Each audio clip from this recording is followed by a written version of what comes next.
бачу жодних причин хвилюватися. Згідно з результатами наших досліджень, наступний вихід станеться не раніше, ніж за 2 місяці та 4 дні плюс-мінус 7 годин. Інтенсивність його становитиме приблизно 3 бали за шкалою Бергмана, що в 2,13...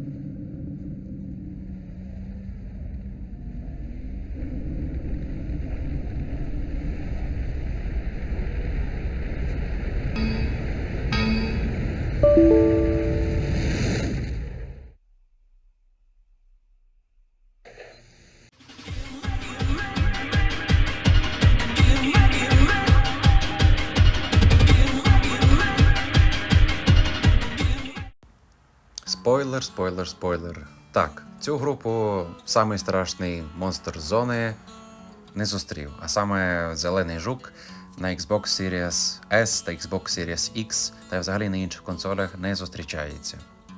Усім привіт, з вами Валентин, канал Піратський Геймінг. Я нарешті змонтував це відео. Усім дуже дякую за очікування та підтримку. І ми будемо приступати до мого відгуку про проходження Stalker Чисте Небо на консолі Xbox. Все, що можу сказати, це було чудово, але є один момент, який я сподіваюся, що не зіпсує цей момент сприйняття відео, тому що це буде в основному все скріншоти з гри, тому що я проходив гру на стрімі, і в мене просто не було можливості записувати футажі для гри. Все, що я міг робити, це скріншоти.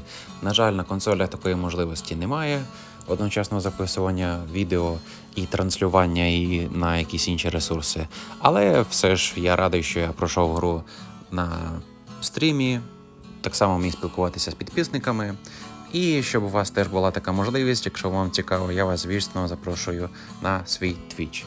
І, звісно, до підписки на канал на YouTube. Ваш коментар, ваша підписка, ваша вподобайка для мене дуже багато чого значить. І, звісно, ви допоможете розвивати мій канал, прискорювати вихід нових відео, а також розвивати український контент на YouTube. Всім гарного перегляду, переходимо до гри.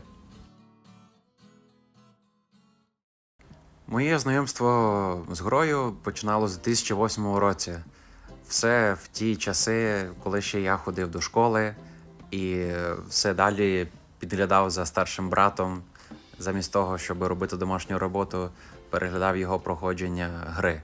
В нього була дискова версія гри, у нас тоді був слабкий інтернет. Хоча ні, помиляюсь, це був 2008 рік, у нас інтернету ще тоді не було, і не можна було скачати патчі, які ці баги поправляли. Лише пізніше з часом вдалося вирішити ці всі проблеми.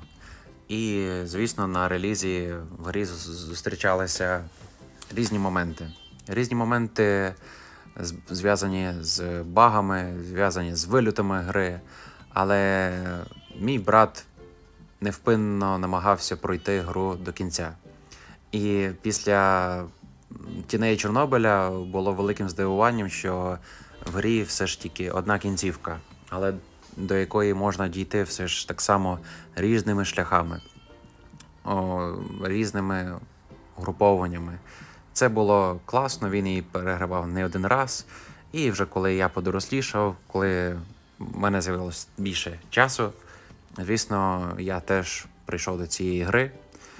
І для мене було дуже великим задоволенням все ж поринути в цю зону знову. Ця гра була більш позитивніша, ця гра давала емоції дуже класні від стрільби, і вона давала це впродовж всієї гри, тому що в «Тінях Чорнобиля» все ж стрільба – це була частина гри, яка була більш фінальною під кінець гри, а в «Сталкері Чисте Небо» шутерна складова була винесена на першу сторону, а вже дослідження зони та збір артефактів, вони були покращені, звісно, порівняно з «Тінями Чорнобиля», але вони не займали головного місця в самій грі. І що ж, я дійшов до цієї гри, ще раз уже на консольній версії гри. І будемо переходити до технічного стану гри. Звісно, вже не 2008 рік, і підтримкою DirectX 10.1, а також намоканням поверхонь та м'яких тіней нікого вже не здивуєш, але до сьогоднішнього часу гра виглядає чудово, навіть без модифікацій. І грається чудово. Грається чудово, не було таких моментів підзавантаження, а тим більше якихось вильотів. І гра стабільно грається в 60 кадрів на секунду. Я досі дивуюсь і не розумію, як вони змогли реалізувати цю багатоядерність, адже всі старі фани Сталкера, звісно, знають, що гра працює навіть не на 2, а на 1,5 ядра. І все ж їм це вдалося зробити. Розробники молодці. Викрутили всі налаштування на максимум, наскільки це можна було. І гра нічим не гірша, чим на комп'ютері. Тільки що все керування здійснюється геймпадом, будь то геймпад Xbox чи геймпад PlayStation, в залежності від того, на чому ви граєте. Проблем ніяких не зустрічалося. Був тільки в мене один графічний баг в Прип'яті, але я написав розробникам і його тут же поправили, і проблем ніяких з цим немає. Тому це класно, фідбек працює, і якщо ви якісь моменти спостерігали, ви, звісно, теж можете писати на Discord канал до розробників. Вони до всіх прислуховуються і стараються завжди виправити якісь моменти, які можуть створювати дискомфорт під час проходження гри. І як підсумок, все ж в гру приємно повертатися раз за разом, відчувати цю ностальгію, цю атмосферу. І, звісно, воно все чудово відчувається станом на 2024 рік. І досі хочу грати, і після навіть проходження основних ігор та Stalker 2 я буду теж повертатися до гри, щоб отримувати нові досягнення, які ще не встиг зробити. А робити я це буду, звісно, на своєму каналі на Twitch, куди я вас, звісно, і запрошую. Я проводжу там регулярні стріми щоп'ятниці по Сталкеру, а також є внепланові стріми, які я оголошую в себе на сторінці в Instagram, а також в класі спільнота на YouTube. Тому буде весело, заходьте в гості.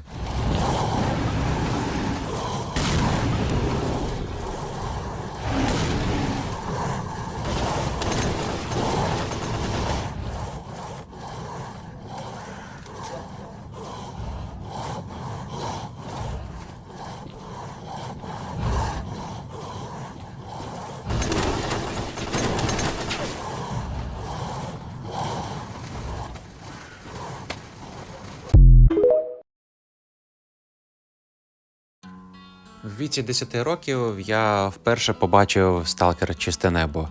В віці 15 років мені вже в нього ніхто не заважав грати, я сам грав на своєму персональному комп'ютері. В віці 20 років я дізнався про те, що нарешті буде виходити Stalker 2 після того, як Сергій Григорович оголосив це все в себе на Фейсбуці. І зараз я маю 2024 рік, маю зараз 25 років, і я досі граю в Stalker, я досі граю в оригінальну трилогію, я очікую на Stalker 2. Тобто за ці роки, можна сказати, і в хорошому, і в поганому сенсі нічого не змінилося. В хорошому сенсі здебільшого, тому що це настільки чудова трилогія, настільки чудова серія ігор, до якої завжди хочеться повертатися, до якої ти повертаєшся і завжди відкриваєш для себе щось нове. І я дуже сподіваюся, що Stalker 2 стане такою ж грою, яка запам'ятається усім на десятиліття, як старим, так і новим фанам. І я розумію, що це масштабна гра, люди будуть грати на комп'ютерах, на консолях, як старе, так і нове покоління. І український геймдев буде розвиватися, і головним лідером, на якого будуть рівнятися українські розробники, а також розробники зі всього світу, це буде Stalker 2. Так, я вірю, що розробники з GSC Game World, розробники з України здатні показати, на що здатні наші розробники, наша культура і до чого треба прагнути усьому світу. З негативного моменту це тільки очікування, але от після такого тяжкого очікування я гадаю, що мої враження та ваші враження будуть виправданими, і ми будемо так само всі грати в Сталкер і радіти так само, як і наші нащадки, наші брати та сестри. Що ж, я гадаю, на цьому буду завершувати. Я сподіваюся, що вам дуже сподобалось це відео, таке розмовне. Я сподіваюся, теж ваші емоції побачити в коментарях, а також буде приємно бачити ваші вподобайки під відео на цьому та інших відео. І, звісно, це все допоможе прискорити вихід нових відео, адже контенту буде багато, є про що говорити. Будуть також відео в звичайному форматі. Слідуючим оглядом теж буде відео по Stalker з поклику Прип'яті, а також огляд нових відео з відео розробки Stalker 2, а також з ігрової виставки Gamescom. Світ Stalker розвивається так само, як і світ інших ігор. Що ж, на цьому все. Дуже дякую вам за перегляд. Запрошую до підписки на канал. Всього самого найкращого і до зустрічі. З вами був Валентин, канал Піратський Геймінг.